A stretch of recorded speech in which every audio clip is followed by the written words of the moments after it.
There's a story about Elliott, the orange cat. We had an agreement, my wife and I. When you go to PetSmart to get like dog food and dog toys, you do not walk by the place where they keep the stray cats. So imagine my surprise when she comes home one day and she says, "I've got a cat I want." And I said, "How did you meet this cat?" And she said, "I saw him in the little cage." I said, "What, you walked by this part of the store where we have agreed that you're not going to walk by it?" She said, "Well, yeah, but I said, okay." So we have to like go up and meet the people who have this cat that they're putting up for adoption. And I go because I'm an accommodating chap, and we go in there. It's this little cubicle, right, and all these women in there, and they're all talking, and I'm looking at the cats in the cages, right, and there's this beautiful calico. Jeez, I thought, why didn't you pick this one? Why another orange cat? Because I already had an orange cat. His name was Webster, and he was he was, you know, I loved him. And my dad wound up loving him, which actually was the whole point of Webster being there, because he actually converted my dad to cats. Anyhow, so there's this other orange cat who is like nothing spectacular, really. I mean, he's just an orange cat. And so they've got him captured in this little cubicle, and all the women are talking all at once. And I look at this cat, and he looks at me, and we make eye contact. And I'm like, oh, okay. All right, I could do this. But then I had to get out of there because it's like hen squawking. And I understand that my wife is actually like just trying to get out of there too, because she knows how to deal with hen squawking. It's like everybody's talking. So I go out and wait in the car. And like 30 minutes later, she shows up with the cat. And there's a story that goes with this cat. His foster mommy does not want to get rid of him.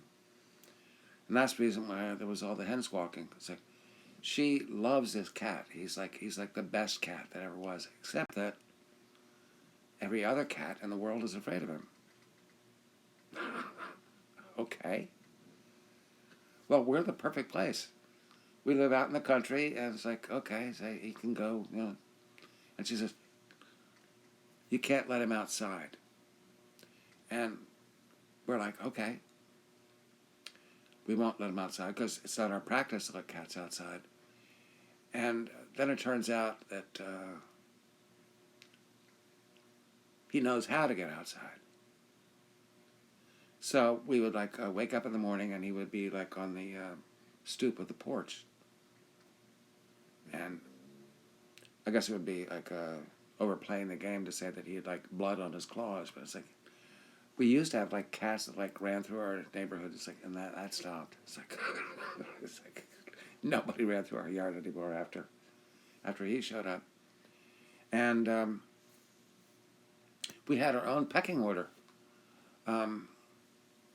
He came into our household, and we already had a boss cat whose name was Mickey.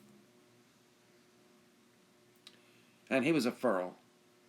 And Mickey was, he was like close friends with me, actually. And there came a day when Elliott, as the new guy was called, attacked our Bengal. And Mickey blew Elliott right out of the water immediately. It was like he headbutted him.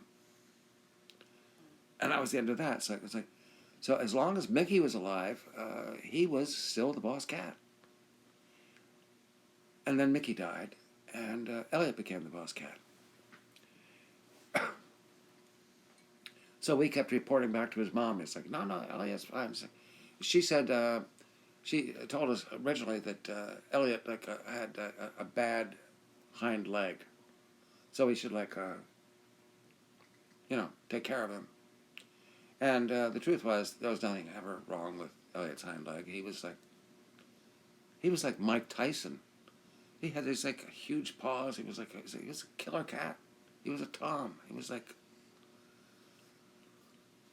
so. Anyhow, it's been 10 years now. My wife is shaking her head, and she knows I have no head for dates. And the thing is,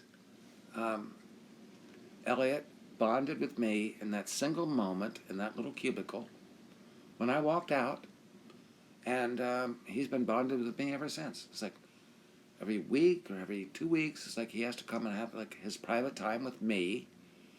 And he has this little cup in the bathroom, which he wants filled up with water so that he can drink it in front of us, right? This whole idea that cats are not conscious, that they don't understand, is completely wrong.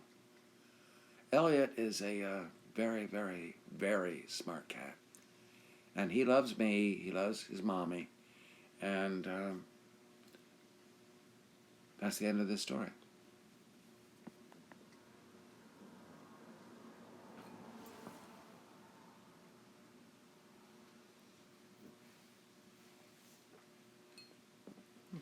Okay. Hit your home button again. What? The home button. How long is it? 7. Okay, that's good.